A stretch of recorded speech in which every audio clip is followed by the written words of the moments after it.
Supposons qu'un jour vous vous sentiez accablé de fatigue. Comment pourrez-vous discerner s'il s'agit d'une fatigue corporelle ordinaire ou si c'est l'ennemi qui fait peser sur vous une si forte pression qu'elle vous rend incapable de travailler?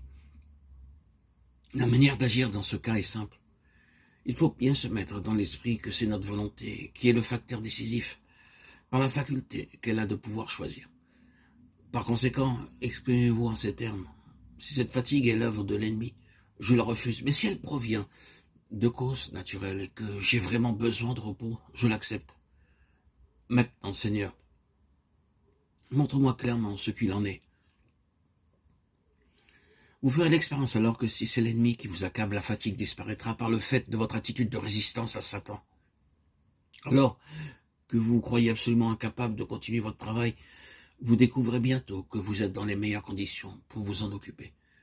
Dieu mettra en lumière, en réponse au choix de votre volonté, la provenance surnaturelle de votre faiblesse physique. En prenant votre place résolument du côté de Dieu contre l'ennemi, vous le ferez fuir et cette expérience se renouvellera à chaque nouvelle attaque. Jacques 4,7. Un autre cas, si pour une cause ou une autre vous êtes empêché de vous rendre à une réunion ou à un culte, comment pourrez-vous vous rendre compte de ce qu'est la volonté de Dieu à ce sujet? Est-ce sa pensée que vous n'y participiez pas, ou est-ce l'ennemi qui vous en empêche? De nouveau, prenez la même attitude. Si le Seigneur veut que je m'abstienne de cette réunion, je choisis de rester à la maison. Mais si c'est le diable qui cherche à me retenir, alors, Seigneur, je te prie, détruis ses desseins, enlève les obstacles et ouvre le chemin devant moi.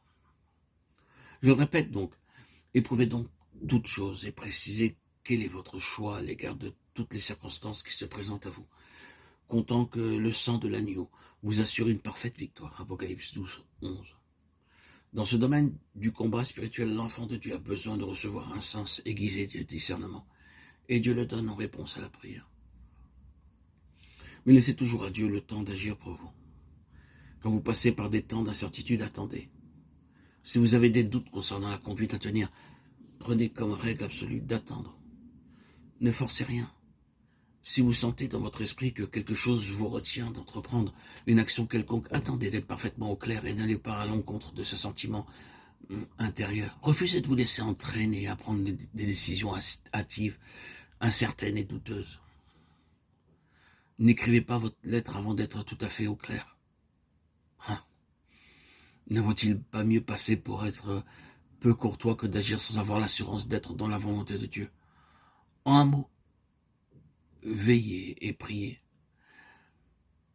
À mesure que vous progressez dans le chemin de la croix, en maintenant votre position d'identification avec Christ dans sa mort vis-à-vis du péché et du monde, et cela par la foi, mais aussi par votre expérience pratique de tous les jours, l'Esprit du Seigneur vous communiquera le pouvoir de discerner et de comprendre sa volonté.